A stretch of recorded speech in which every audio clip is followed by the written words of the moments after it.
बहुत खूब, बहुत खूब।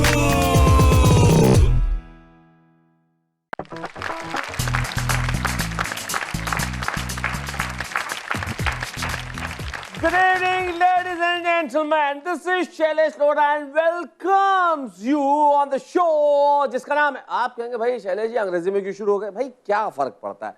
कई लोग कहते होंगे कि भाई हिंदी कविताओं का, उर्दू शायरी का कार्यक्रम और बातचीत अंग्रेजी से शुरू कर दी। कोई फर्क नहीं पड़ता क्योंकि सारी भाषाएं हमारी अपनी हैं। भाषाएं चाहे जो भी हो, हमें अपनी भाषा से मोहब्बत जरूर होनी चाहिए, लेकिन इसका मतलब ये नहीं कि हम दूसरी भाषाओं से नफरत करें। कुछ लोग हैं जिन्होंने जीवन में विद्या का उपयोग सही किया। उन्होंने लिखा और कुछ ऐसा लिखा कि टेलीविजन तक आ गए, और टेलीविजन पे आके जब वो सुनाएंगे तो आप उनके लिए कहेंगे बहुत खूब। तो हमारे साथ कौन है? हमारे साथ है नागपुर महाराष्ट्र की गीता सिंह।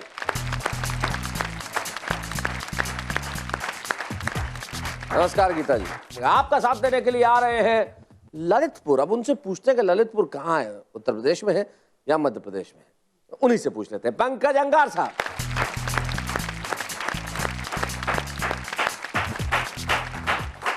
पंकज, आप ललितपुर में रहते हैं जी। मेरे ख्याल से ललितपुर मध्य प्रदेश में, जहां तक मेरी जानकारी है। उत्तर प्रदेश में? उत्तर प्रदेश में। उत्तर प्रदेश में, लेकिन मध्य प्रदेश की सीमा पे है। जी बिल्कुल, चारों तरफ से घिरा हुआ है सर। कोई रास्ता ऐसा नहीं है कि हम मध्य प्रदेश से गुजरे बिना ललितपुर से बाहर जा सकें। तो आप जब घर में होते हैं तब अखिलेश जी के राज में होते हैं और निकलते हैं जब शिवराज जी के राज में चले जाते हैं। पहुंच जाते हैं। मतलब आप दो मुख्यमंत्रियों का काम देख रहे हैं। जी बिल्कुल। भाई बहुत बढ़िया, बहुत अच्छे। आइए हम मिलते हैं उनसे जो देश का काम देखते हैं, दिल्ली में बैठे रहते हैं। प्रवीण शुक्ल जी। आइए पंडित जी, नमस्कार। कैसे हैं आप? सर बिल्कुल आनंद है, सब दुआएं हैं आपकी।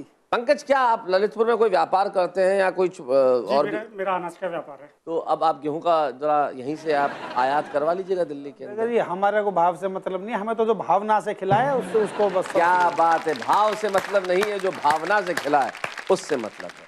चलिए, ये भावना भी यहाँ रहेगी और भाव भी रहेंगे। भावना आपकी कविताओं की और तारीफ के भाव उधर। बहुत खूब। तो प्रवीण शुक्ल बात कर रहे थे भावना और भाव की, तो आज यहाँ भावना भी है, भाव भी है। हमारे साथ प्रवीण शुक्ल स्वयं है, गीता सिंह है और पंकज अंगार है। पंकज अंगार जिन्होंने बहुत खूब कार्यक्रम में शिरकत करने के लिए कितनी बार मेल किया होगा पंकज तुमने? 10-12। मैं पंकज की अंग्रेजी में एक लफ्ज है परसिस्टेंस, उसकी प्रशंसा करता हूँ। परसिस्टेंस का बिल्कुल हूबहू हिंदी लफ्ज मिलना बड़ा मुश्किल है, लेकिन ये जो सतत प्रयास इन्होंने रखा, मेरे ख्याल से बहुत खूब। में एक बार, दो बार, तीन बार, लोग 50 मेल करते हैं, और कई लोग तो ऐसे भी जो एक मेल में उम्मीद कर लेते हैं कि तुरंत जवाब आ जाएगा, लेकिन वो माफ़ कीजिएगा संभव नहीं होता, क्योंकि देश के अंदर हज़ारों लोग हैं जो इस कार्यक्रम में शिरकत करना चाहते हैं। लेकिन अगर आदमी सतत प्रयास करे, उसमें प्रतिभा हो, उसकी कविताओं में ताकत हो और उसके प्रयास में कमी न हो, तो उदाहरण पंकज अंगार के रूप में होता है। पंकज अंगार और गीता सिंह दोनों इस कार्यक्रम में है, तो आज ये हमारी खुशी दुगनी है। तो दुगनी खुशी का पहला डोज हम लेते हैं पंकज अंगार के रूप में। आइए।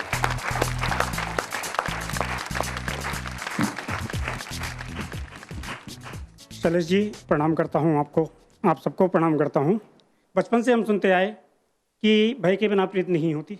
भय के बिना या प्रीत नहीं होती। इसके उत्तर में 4 पंक्तियां कहना चाहता हूँ कि चिल्ला रहे थे धूप में जो दंभ के मीनार से। वाह, चिल्ला रहे थे जो दंभ के मीनार से। जो दंभ के मीनार से साए फना सब हो गए वो शाम तक दीवार से। क्या बात है, बहुत बढ़िया पंक्ति है, बहुत अच्छी फना वो पंक्ति है। हो वाह, गए वाह। शाम तक दीवार से। और दिल की रियासत चाहिए तो प्यार को परचम करो। दिल की रियासत चाहिए तो प्यार को परचम करो। दिल पर हुकूमत हो नहीं सकती मियां तलवार से। क्या बात दिल की है, रियासत वाह, चाहिए वाह, तो वाह, वाह। दिल की रियासत चाहिए तो क्या बात, प्यार को परचम करो। वाह वाह वाह। दिल पर हुकूमत हो नहीं सकती मियां तलवार से। भाई वाह वाह। दिल पर हुकूमत हो नहीं सकती मियां तलवार से।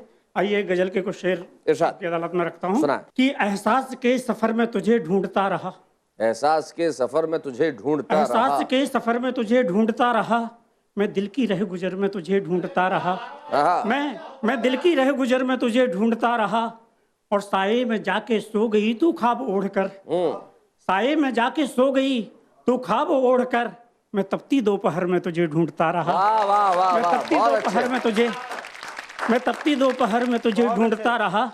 और चुभने की अदा खार से तू सीखती रही। चुभने की अदा खार से तू सीखती रही। मैं था कि गुलमोहर में तुझे ढूंढता रहा। मैं था। और मेरे जीवन का एक बड़ा शेर जो माँ बागेश्वरी ने मुझे दे दिया जी, आपके बीच रखना चाहता हूँ कि खुद में तेरी तलाश की फुर्सत नहीं मिली, ताउम्र मैं पत्थर में तुझे ढूंढता रहा। क्या बात। खुद में तेरी तलाश की फुर्सत नहीं मिली, ताउम्र मैं पत्थर में तुझे ढूंढता रहा। और सदियों की सब इबादतें नाकाम हो गईं। सदियों की सब इबादतें नाकाम हो गईं। मैं अपने मुकद्दर में तुझे ढूंढता क्या रहा। बात है, मैं अपने वाह, मुकद्दर में बहुत तुझे अच्छे। ढूंढता रहा। भाई बहुत बड़े, वाह वाह। इबादतें नाकाम।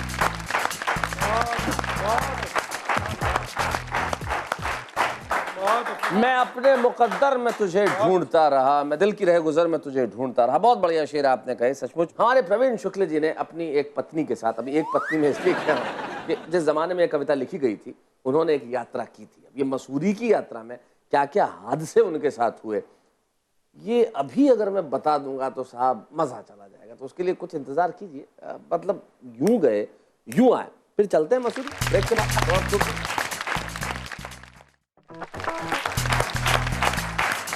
लीजिए लौट आए हम बहुत खूब में। और मैं जानता हूं कि बड़ी गर्मी पड़ रही है साहब, और इस गर्मी के मौसम में अगर आलमी हिल स्टेशन ना जाए तो कहां जाए। आप सभी बेताब है मेरे साथ मसूरी चलने के लिए, लेकिन मसूरी चलने के लिए हमें प्रवीण शुक्ल से पूछना पड़ेगा कि मसूरी यात्रा में क्या क्या हो सकता है। अब ये बताने के लिए हमारे साथ आ रहे हैं डॉक्टर प्रवीण शुक्ल।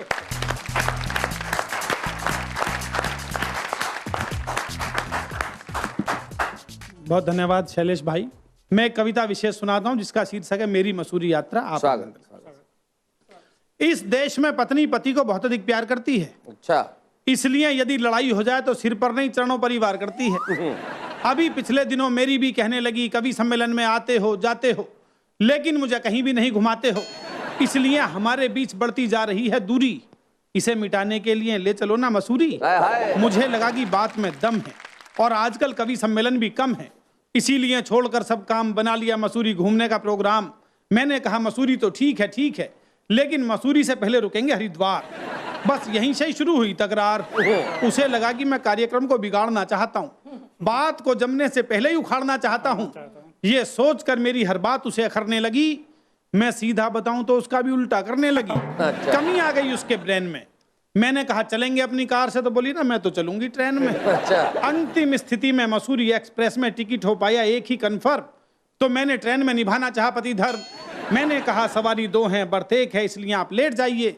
मैं पूरी रात साइड में इसी बर्थ पर बैठ कर जाऊंगा और इस प्रकार अपना पति धर्म निभाऊंगा। इतना सुनते ही भड़की बिजली सी कड़की, बोली यदि धर्म ही निभाना है तो मैं निभाऊंगी, लेट कर तुम जाओगे मैं पूरी रात तुम्हारी छाती पर बैठ कर। बहुत बढ़िया भैया, बहुत अच्छा भैया। यहाँ से कविता का आप आनंद लीजिए। लेट कर तुम जाओगे मैं पूरी रात तुम्हारी छाती पर बैठ कर ही जाऊंगी। मेरी समझ में नहीं आया कि ये गुस्सा है या प्यार। सुबह सुबह आ गया हरिद्वार। स्टेशन पर गाड़ी रुकते ही मैंने आवाज लगाई, ए कुली। इतना सुनते ही बोली मुझसे बिना पूछे हुए तुम्हारी जुबान कैसे खुली? तुम्हें हर समय चीखने चिल्लाने की आदत है, जब तुम हो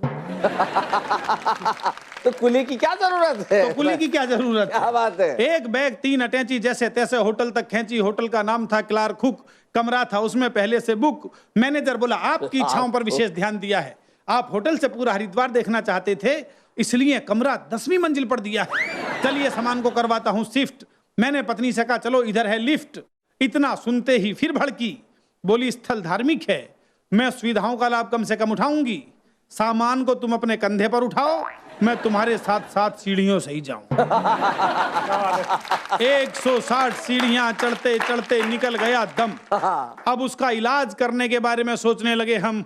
अगले दिन सुबह सुबह पहुंच गए गंगा किनारे और नहाने के लिए जैसे ही कपड़े उतारे मैंने उससे कहा बहाव बहुत तेज है, किनारे पर ही नहाना, धारा के बीच में बिल्कुल मत जाना। इतना सुनते ही उसने डुबकी लगाई और फिर ऊपर ही नहीं आई।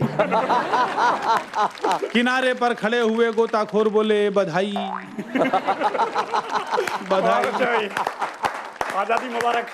धन्यवाद शैलेश जी, आपने बधाई में तालियां बजाई। बहुत बढ़िया। बोले बधाई। मैंने कहा भैया किस बात की बधाई? 2 दिन से सब कुछ उल्टा कर रही है, इसलिए गंगा में आगे की ओर नहीं होगी, गोता लगा कर देखो पीछे की ओर ही भैया। अगली 2 पंक्तियों का आनंद लें। गोता लगाकर देखो पीछे की ओर वही होगी।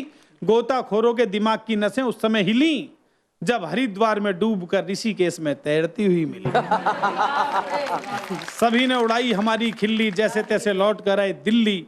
लेकिन ये मत समझना हमारे संबंध अच्छे नहीं हैं, क्योंकि संबंधों के धागे भारत में पश्चिम की तरह कच्चे नहीं हैं। क्या बात है? ये वो देश है जहां पति पत्नी रोजाना लड़ते हैं, झगड़ते हैं, रूठते हैं, मनाते हैं, लेकिन 7 फेरे लेने के बाद 7 जन्म तक साथ निभाने की कसम उठाते हैं। क्या बात है? 7 वाह फेरे वाह लेने वाह के वाह बाद वाह वाह, 7 जन्म तक साथ निभाने की। बहुत बहुत बढ़िया। तो भाई ये थे प्रवीण शुक्ल। जीवन में ये यकीन बड़ा जरूरी है। आपको हम पे यकीन है कि जब हम जाते हैं तो ज्यादा वक्त नहीं लगाते। ये यकीन आपको रखना पड़ेगा। हमें आप पे यकीन है कि जब हम जाते हैं तो आप कहीं नहीं जाते हैं, आप यही रहते हैं। यही रुकिए, आ रहे हैं हम ब्रेक के बाद।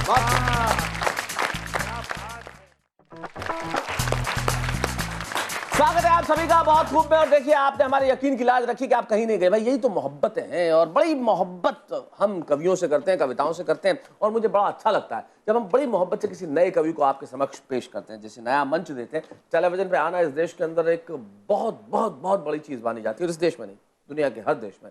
अगर आपका चेहरा टेलीविजन पे नजर आ जाए तो इससे बेहतर क्या हो सकता है। आप लोकप्रिय हो जाते हैं और आपको भी अच्छा लगता है। तो आज के इस एपिसोड में 2 नए कवि हमने पेश किए, पंकज अंगार और डॉक्टर गीता सिंह, जो नागपुर से हमारे बीच में आई है। मैं चाहता हूँ डॉक्टर गीता सिंह ठुमरी एक ऐसी सुनाए जो हमारी अपनी भाषा में हो। आइए हमारी अपनी आंचलिक भाषा की एक शानदार ठुमरी संक्षिप्त में सुनते हैं डॉक्टर गीता सिंह।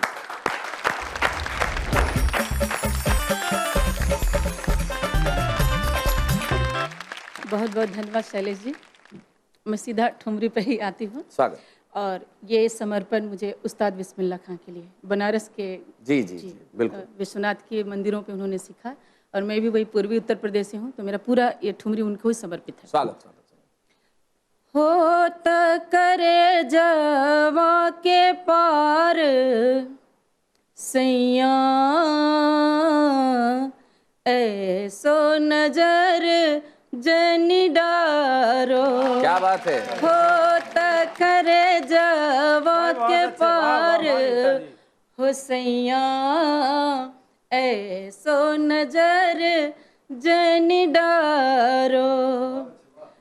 रात मुई मोहनी दिया सतावे, रात मुई मोहनी दिया सतावे, दिन नाही बीतत पार। क्या बात है? हो सैया, बहुत अच्छे। ऐसो वाह वाह वाह वाह वाह, बहुत खूब। जनी डारो हो त करे जवा के पार हो सैया, ऐसो नजर जनी डारो।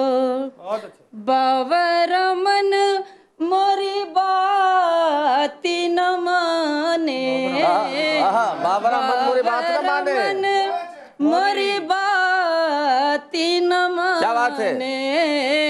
विवश मन अखियां न बहत है धार हो सैया। क्या बात है? बहुत खूब। ऐसो नजर जनी डारो, काय करो सिर फोरी के मरी जाऊं, काय करो सिर फोरी के मरी जाऊं, जीवन लागत पहाड़। क्या बात है भाई, बहुत खूब। जीवन लागत पहाड़ हो सैया, ऐसो नजर जनी डारो। हो त करे जवा के पार हो सैया, ऐसो नजर जनी डारो। बहुत बढ़िया, बहुत बढ़िया, बहुत अच्छे, धन्यवाद। ये थी डॉक्टर गीता सिंह जो सुना रही थी ठुमरी, जिन्होंने बहुत बढ़िया स्वर में और बहुत अलग अंदाज के अंदर ये ठुमरी सुनाई। बहुत बहुत धन्यवाद, बहुत बढ़िया। क्या बात है पंकज और गीता, आप पहली बार टेलीविजन पे आए और निश्चित तौर पे आप दोनों ने बेहद प्रभावशाली प्रदर्शन किया। और जब आप नई कविताएं सुनाते हैं लोग बड़े प्रसन्न होते हैं, नए कवियों को देखते हैं तो बड़े खुश होते हैं, हमें आशीष देते हैं कि भाई बहुत अच्छा आपने बोला। अरे आशीष से मुझे याद आया, हमारे कॉलर जो आज हैं वो आशीष कुशवाहा हैं। हमारे टेलीफोन भैया जरा जाइए, उन्हीं से पूछते हैं किस शहर में रहते हैं। हेलो, हाँ बोलिए। आशीष जी हैं? किसको लगाया आपने? आशीष कुशवाहा जी को। आप कौन बोल रहे हैं? हरिमोहन त्रिपाठी। हरिमोहन त्रिपाठी जी, कहाँ से बोल रहे हैं साहब आप? पहले से बोल रहा है क्या? कैसे हैं त्रिपाठी जी? बहुत बढ़िया अच्छा है पहले से। यार आपने कैसे पहचान लिया? अरे आवाज आपके जब टीवी पे देखते देखते पहचान में तो आ ही जाती है। क्या करते हैं त्रिपाठी जी आप गोरखपुर में? जी हम ये गारा माटी का काम करते हैं, कंस्ट्रक्शन का, मकान बनाते हैं लोग। मकान बना, अरे भाई ये तो बहुत बढ़िया बात करते हैं आप, मकान बनाते हैं, बहुत अच्छे। और मकान बनाते हैं और कविताओं में रुचि रखते हैं, भाई बड़ा कमाल का कॉम्बिनेशन है ये, अच्छा लगता है। कविता भी बनाते हैं और मकान भी बनाते हैं। ये और भी अच्छी बात है, कविता भी बनाते हैं और मकान भी बनाते हैं। भाई वाह वाह वाह वाह।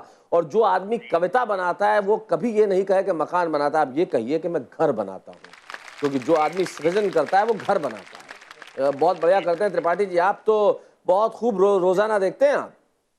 जी सर, डेली देखते हैं और हमें ये उम्मीद रहती है कि किसी न किसी दिन कॉल आपका जरूर आएगा। जी देखिए, आप उम्मीद पूरी हो गई, कॉल आ गया। जी सर, आए तो गया। और त्रिपाठी जी आप ईश्वर को धन्यवाद दीजिए कि हम आशीष कुशवाहा जी को फोन लगा रहे थे और ये तकनीकी रूप से न जाने कॉल, ये देखिए निश्चित तौर पे आपने बेहद दिल से प्रार्थना की होगी। कोई एक सवाल पूछना चाहते हैं आप? पूछना सवाल ये है कि मतलब आपको क्या पूछना है, उसमें कोई आपने क्वेश्चन मार्क छोड़ा ही नहीं कि मैं इस बहुत खूब को शुरू करके आपने, जब से मैं देख रहा हूँ, क्योंकि मेरी कविताओं में रुचि है और भोजपुरी लिखता हूँ मैं, भोजपुरी बयार विशेष रूप से सुनता हूँ जी। और आपने इतने उच्च कोट के कवियों को वहाँ पे बुलाया है और सुनाया हम लोगों को और सुनाते रह रहे हैं।